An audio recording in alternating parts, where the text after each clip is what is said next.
Welcome to China in Focus. I'm Tiffany Meyer. In today's special episode, we sat down with Ross Kennedy, founder of Fortis Analysis. He touches on the recent report by the USCC titled China's Interest in U.S. Agriculture, Augmenting Food Security Through Investment Abroad. What does this mean, not just for U.S. agriculture, but also national security? Let's dive in. Ross, thank you so much for joining us today. Great to have you back on the show. Oh, thank you, Tiffany. I appreciate it. So the USCC recently put out a report on how China has infiltrated the U.S. agriculture and also stolen a lot of seeds. So to begin, how significant is this report? It's an enormous issue. It does have a very serious financial, economic, and national security impact on American citizens and on the country. And, it's good to see a body like the USCC really taking this on and highlighting this as an issue that is an enormous step forward in awareness for Congress and for the public. And Ross, one area seems to be the issue of genetically modified food. So on one hand, it helps prevent pests taking over and such, but it also seems to open up vulnerabilities. So going forward, how would that balance play out? Yeah, so the issue of genetically modified organisms, the interesting thing about it is you're talking essentially about little biological computers. And with the way seed technology works is you have the parent strains, the male and female strains. The female strain is the more important one, what they call a mother strain. And so if you can get a hold of the original seed itself, the genetic code is in that germplasm of that seed, and you're able to break that down and begin to essentially reverse engineer the technological processes that have been done to modify the DNA of that seed. And when you modify the DNA of that seed, they're doing it for very specific things. They're, like you said, they're treating it for resistance to corn borer or resistance to rootworm or resistance to glyphosate or what, Roundup was its brand name before it became generic. And that allows farmers to be able to cultivate using a mix of seeding rate, mix of chemicals, a mix of fertilizers and pesticides and all these other things to help control as much as they can the variability that comes from pest, from lack of rain or too much rain, lack of fertility, and be able to produce a crop reliably on a year in and year out basis.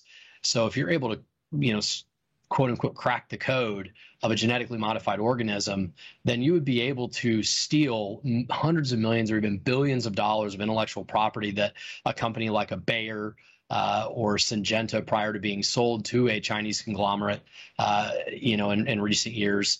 If you could do that, you're lifting the secrets to life of that corn or that soybean and giving yourself an enormous step ahead in terms of time and cost advantage on feeding your own population. So most people don't realize that you could steal some kernels of corn or, a few soybeans and perpetrate a multi-billion-dollar industrial espionage campaign. But that's exactly what has happened.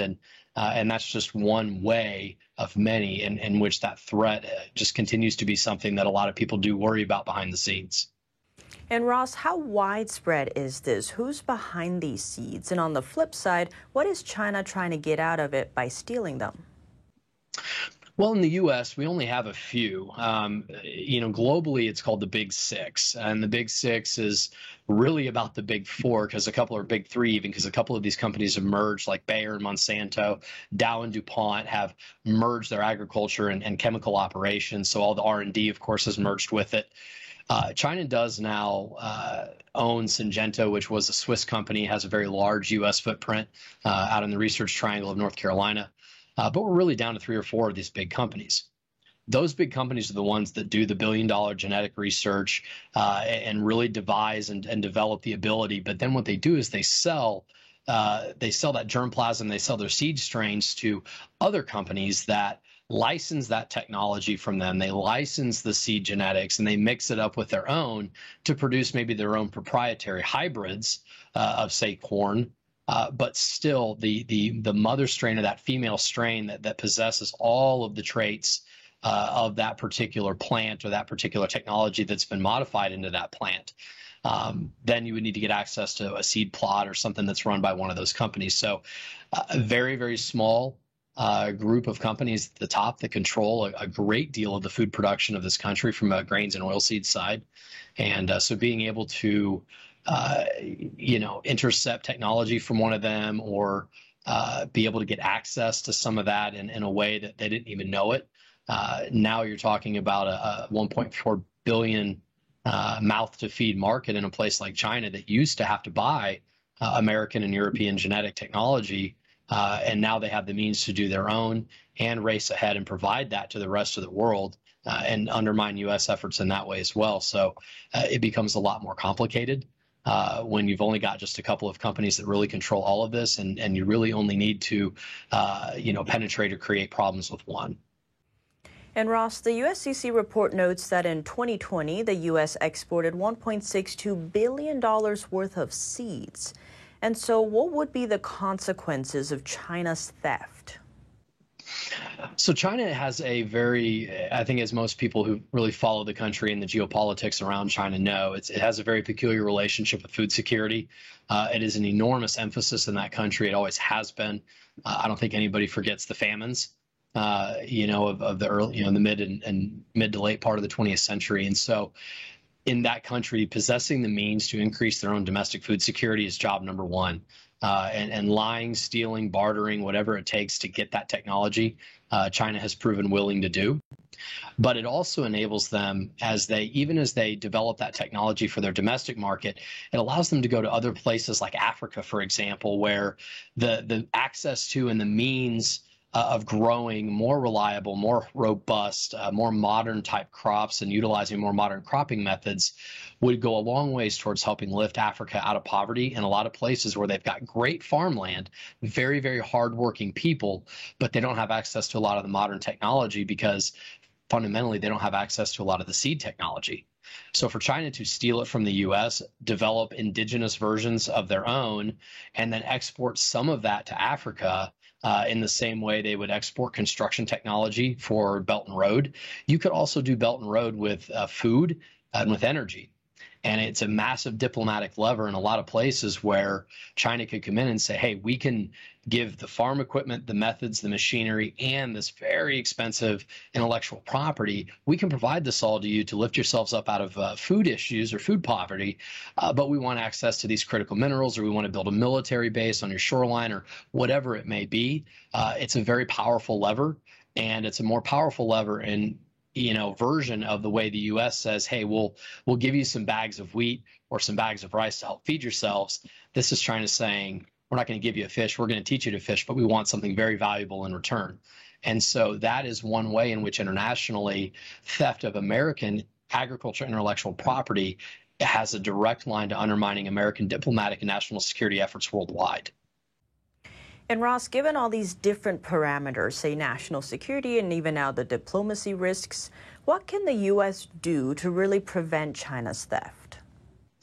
Step number one is to get a lot more granular and a lot more accurate with the record keeping around land ownership in the U.S. There's a lot of reports out there, particularly over the last 3 or 4 years, where the only mechanism we really have in the U.S. at the federal level to track foreign ownership of agricultural land is AFIDA, A-F-I-D-A. It's a law that was passed in the 70s. And you fill out a form. It's a 2 or 3 page form called an FSA 153. And it's a disclosure of, but it's not really a legally protected disclosure where if you lie on it, you get in trouble. You can say whatever you want. And say, hey, we purchased this amount of land for this value, and here's the specific acres by geographic coordinates.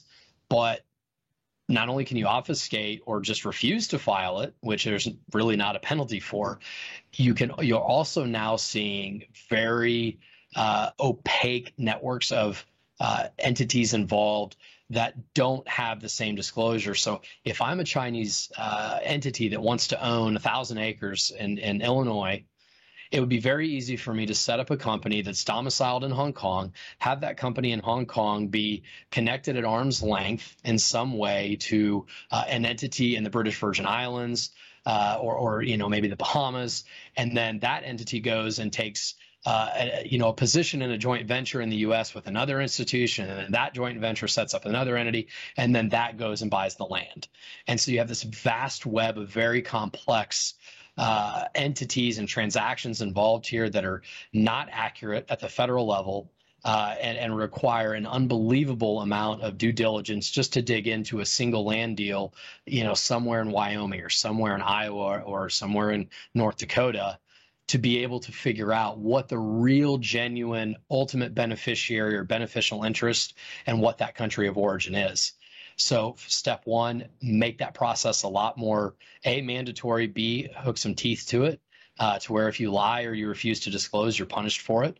And C, certainly make it publicly available as open source data. Who owns what acre at the acre level everywhere in the U.S. Number two would be to, in my view, connect sanctions related activity to land ownership. I'm not a huge advocate for foreign entities being able to own U.S. land at scale. If they want to own 50 acres or 100 acres to put a plant, that's fine. But when we're talking about some countries have hundreds of thousands or millions of acres of property under foreign national control in the U.S., I don't think this is something we should do. We definitely need to take a complete holistic review across the whole of government of what is the current status of foreign land ownership in the U.S., but also what is that land being used for? Who is the ultimate beneficiary of it? And what deals do we need to unwind, immediately bring under CFIUS review, immediately bring under the review of the various agencies that have jurisdiction, and understand and really, I think, begin to mitigate the potential economic and national security risks associated with opaque record keeping and foreign ownership of our land in the U.S. This is an enormous problem.